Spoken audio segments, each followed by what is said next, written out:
Hello, my amazing children. This is Grandma Carla, and I am back with Ramona and Her Father. And this is chapter 5. Beezus' creative writing. The Quimby women, as Mr. Quimby referred to his wife and daughters, were enthusiastic about Mr. Quimby's decision to give up smoking. He was less enthusiastic because, after all, he was the one who had to break the habit. Ramona took charge. She collected all of her father's cigarettes and threw them in the garbage, slamming down the lid of the can with a satisfying crash, a crash much less satisfying to her father, who looked as if he wanted those cigarettes back. "I was planning to cut down gradually," he said, "one less cigarette each day." "That's not what you said," Ramona informed him. "You said you would try to give up smoking, not try to cut down gradually." There followed an even more trying time in the Quimby household. Out of habit, Mr. Quimby frequently reached for cigarettes that were no longer in his pocket. He made repeated trips to the refrigerator looking for something to nibble on. He thought he was gaining weight. Worst of all, he was even crosser than when he first lost his job. With a cross father, a tired mother, a sister who worried about creative writing, and a cat who grudgingly ate his puss-putty, Ramona felt that she was the only happy member of the family left. Even she had run out of ways to amuse herself. She continued to add to the longest picture in the world, but she really wanted to run and yell and make a lot of noise to show how relieved she was that her father was giving up smoking. One afternoon, Ramona was on her knees on the kitchen floor working on her picture when Beezus came home from school, dropped her books on the kitchen table, and said, "Well, it's come." Ramona looked up from the picture of Glenwood School that she was drawing on the roll of shelf paper taped to the floor. Mr. Quimby, who had a dish towel tucked into his belt for an apron, turned from the kitchen sink. "What's come?" he asked. Although it was late in the afternoon, he was washing the breakfast dishes. He had been interviewed for 2 different jobs that morning. Creative writing. Beezus' voice was filled with gloom. "You make it sound like a calamity," said her father. Beezus sighed. "Well, maybe it won't be so bad this time. We aren't supposed to write stories or poems after all." "Then what does Mrs. Mesper mean by creative?" "Oh, you know," Beezus twirled around on one toe to define creative. "What are you supposed to write if you don't write a story or a poem?" asked Ramona. "Arithmetic problems?" Beezus continued to twirl, as if spinning might inspire her. She said we should interview some old person and ask questions about something they did when they were our age. She said she would run off what we wrote in a ditto machine and we could make a book. She stopped twirling to catch the dish towel her father tossed to her. "Do we know anyone who helped build a log cabin or something like that?" "I'm afraid not," said Mr. Quimby. "We don't know anybody who skinned buffalo either. How old is old?" "The older, the better," said Beezus. "Mrs. Swink is pretty old," volunteered Ramona. Mrs. Swink was a widow who lived in the house on the corner and drove an old sedan that Mr. Quimby admiringly called a real collector's item.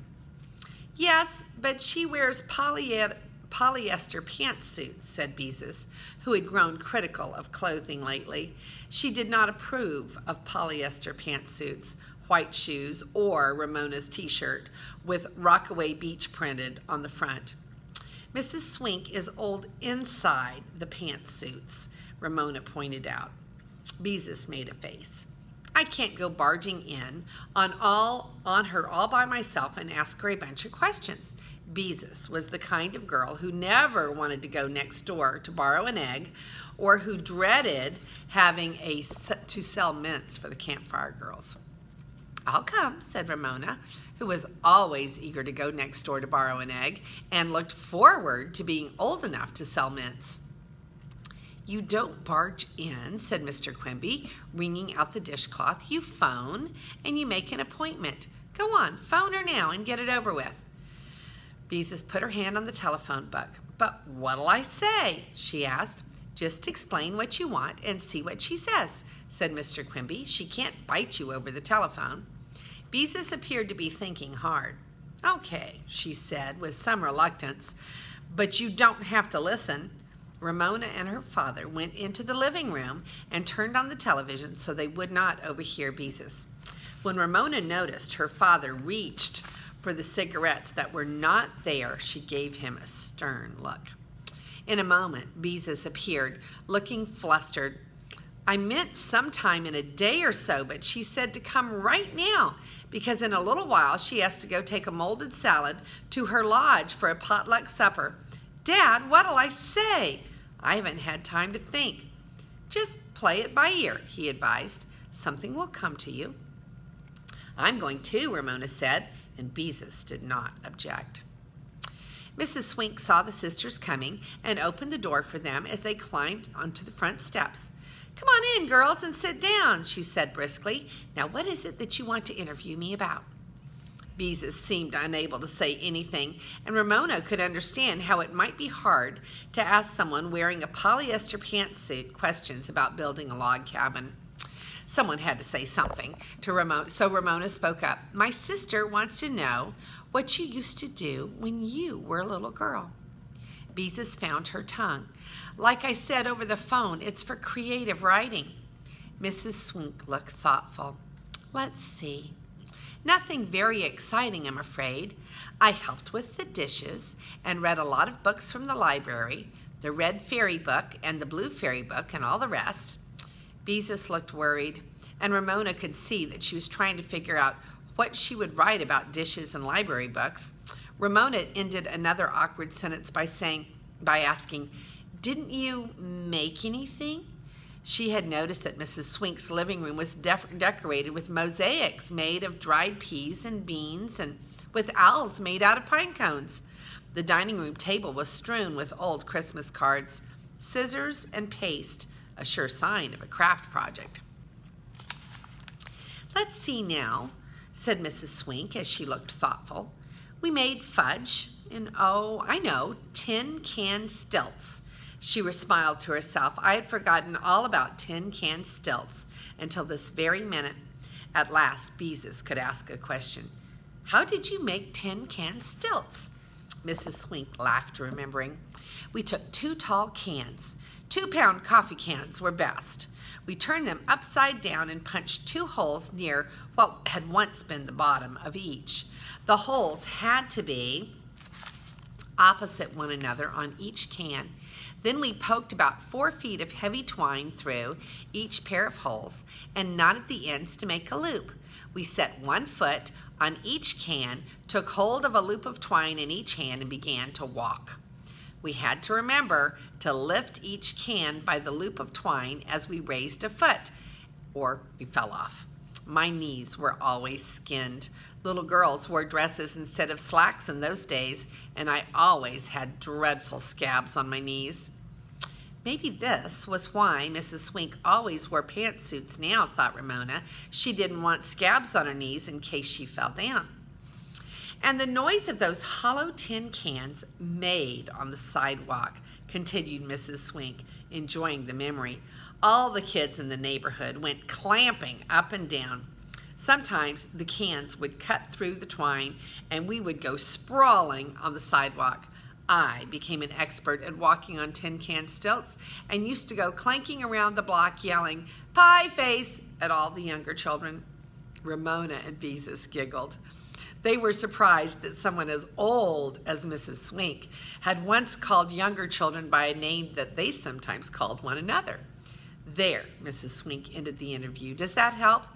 "Yes, thank you." Beezus stood up, and so did Ramona, although she wanted to ask Mrs. Swink about the craft project on the dining room table. "Good." Mrs. Swink opened the front door. "I hope you get an A on your composition." "Tin can stilts weren't exactly what I expected," said Beezus as the girls started home, "but I guess I can make them do." "Do?" Ramona couldn't wait to get to Howie's house to tell him about tin can stilts. And so, as Beezus went home to labor over her creative writing, Ramona ran over to the Kemp's house. Just as she thought, Howie listened to her excited description and said, "I could make some of those." Good old Howie. Ramona and Howie spent the rest of the afternoon finding 4 2-pound coffee cans. The search involved persuading Howie's mother to empty out all of her coffee into mayonnaise jars and calling on neighbors to see if they had any empty cans. The next day, after school, Howie arrived on the Quimby doorsteps with 2 sets of tin can stilts. "I made them," he announced, proud of his work. "And Willa Jean wanted some, so I made her a pair out of tuna cans so she wouldn't have far to fall." "I knew you could do it." Ramona, who had already changed to her play clothes, stepped onto 2 of the cans and pulled the twine loops up tight before she took a cautious step, lifting a can as she lifted her foot. First the left foot and then the right. Clank, clank. They worked. Howie clanked along beside her. They clanked carefully down the driveway to the sidewalk, where Ramona tried to pick up speed. Forgot to lift a can, and at the same time she lifted her foot, and as Mrs. Swink had recalled, fell off her stilts. She caught herself before she tumbled to the sidewalk, and she climbed back on. Clank, clank, clank, clank. Ramona found deep satisfaction in making so much noise, and so did Howie. Mrs. Swink, turning into her driveway in the dignified old sedan, smiled and waved. In a moment of daring, Ramona yelled, "Pie face," at her. "Pie face yourself," Mrs. Swink called back, understanding Ramona's joke. Howie did not approve. "You aren't supposed to call grown-ups pie face," he said. "Just kids." "I can call Mrs. Swink pie face," boasted Ramona. "I can call her pie face any old time I want to." Clank, clank, clank, clank. Ramona was having such a good time, she began to sing at the top of her voice. 99 bottles of beer on the wall, 99 bottles of beer. You take one down and pass it around, 98 bottles of beer on the wall. Howie joined in the singing. 98 bottles of beer on the wall. You take one down and pass it around, 97 bottles of beer on the wall. Clank, clank, clank, clank. 96 bottles of beer on the wall. 95 bottles of beer on the wall. Sometimes Ramona and Howie tripped. Sometimes they stumbled. And once in a while they fell, muddying the knees of their corduroy pants on the wet sidewalk. Progress was slow, but what their stilts lost in speed, they made up for in noise.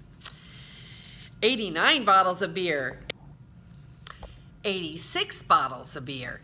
Ramona was happier than she had been in a long time. She loved making noise, and she was proud of being able to count backwards. Neighbors looked out of their windows to see what all the racket was about, while Ramona and Howie clanked determinedly on. 81 bottles of beer on the wall. And Mrs. Swink had predicted one of the twine loops broke, tumbling Ramona to the sidewalk. Howie knotted the ends together, and they clanked on until supper time. "That was some racket you two made," remarked Mr. Quimby. Mrs. Quimby asked, "Where on earth did you two pick up that song about bottles of beer?" "From Beezus," said Ramona virtuously. "Howie and I are going to count backwards all the way to 1 bottle of beer." Beezus, doing homework in her room, had not missed out on the conversation. "We used to sing it at a camp when the counselors weren't around," she called out. "When I used to go to camp, we sang about teeny weeny spider who went up the water spout," said Mrs. Quimby. The teeny weeny spider song was a favorite of Ramona's too, but it was not so satisfying as 99 bottles of beer, which was a much louder song. "I wonder what the neighbors think," said Mrs. Quimby. "Wouldn't some other song do?" "No," said Ramona, "only a noisy song would do." "By the way, Ramona," said Mr. Quimby, "did you straighten your room today?" Ramona was not much interested in the question. "Sort of," she answered truthfully, because she had shoved a lot of old school artwork and several pairs of dirty socks under the bed. The next afternoon after school, was even better because Ramona and Howie had mastered walking on the tin can stilts without falling off. 61 bottles of beer on the wall. Take one down and pass it around. They sang and they clanked around the block. Ramona grew hot and sweaty, and when rain began to fall, she enjoyed the cold drops that flushed her face. On and on they clanked, singing at the top of their voices. Ramona's hair grew stringy, and Howie's blonde curls tightened in the rain. 41 bottles of beer on the wall. Clank, clank, clank. 37 bottles of beer. Clank, crash, clank. Ramona forgot about her father being out of a job. She forgot how cross he had been since he gave up smoking. She forgot about her mother coming home, tired from work, and about Beezus being grouchy lately. She was filled with joy. The early winter darkness had fallen, and the street lights had come on by this time. Ramona and Howie had clanked and crashed and sung their way down to that last bottle of beer. Filled with a proud feeling that they had accomplished something big, they jumped off of their stilts and ran home with their coffee cans banging and clanging behind them. Ramona burst in through the back door, dropped her wet stilts with a crash on the linoleum, and announced hoarsely, "We did it! We sang all the way down to 1 bottle of beer." She waited for her family to share in her triumph. Instead, her father said, "Ramona, you should know that you are supposed to be home before dark. Was a good thing I could hear where you were, or I would have had to go out and look for you." Mrs. Quimby said, "Ramona, you are sopping wet. Go change quickly before you catch cold." Beezus, who was often embarrassed by her little sister, said, "The neighbor will think we are a bunch of beer guzzlers." Well, thought Ramona, some family. She stood dripping on the linoleum a moment, expecting hurt feelings to take over, perhaps even make her cry a little, so that her family would be sorry that they had been mean to her. To her wonder, no heavy feeling weighed her down. No sad expression came to her face. No tears. She simply stood there, cold, dripping, and feeling good. She felt good from making lots of noise. She felt good from the hard work of walking so far on her tin can stilts. She felt good from calling a grown-up pie face and from the triumph of singing backwards from 99 to 1. She felt good from being out after dark with rain on her face and the street lights shining down on her. Her feelings were not hurt at all. "Don't just stand there sogging," said Beezus. "You're supposed to set the table." Bossy old Beezus, thought Ramona. She squelched off to her room in her wet sneakers, and as she left the kitchen, she began to sing, "99 bottles of beer on the wall." "Oh no," groaned her father. That is the end of chapter 5. Let me show you the pictures, because this one was particularly a fun one. Not that we should go around calling grown-ups pie face, but I think that Ramona knew that her friend, Mrs. Swink, would understand what she was doing. So she wasn't really being disrespectful. She was kind of joining into Mrs. Swink's memory there, because we always want to be respectful, don't we? Okay, so here they are sitting in Mrs. Swink's living room. Mrs. Swink does look like she's a little older there, and Mrs. Swink is telling her about tin can stilts. And then we come to this picture. And this is Ramona and her friend Howie on the tin can stilts. And who knows, maybe you can get some coffee cans and some twine. That looks like something kind of fun to me. Of course, if Grandma Carla try to do that, I would most certainly fall down and hurt myself. So I probably am a little too old to walk on tin can stilts. But you might be young enough to do that and not hurt yourself. But sounds like fun. And Grandma Carla's still a little young at heart, but I think I'm going to stay off the stilts. And this is Grandma Carla. We have finished chapter 5, and we'll move on to chapter 6 next time of Ramona and Her Father by Beverly Cleary, one of the favorite authors that I have of children's authors. This is Grandma Carla, and I love you.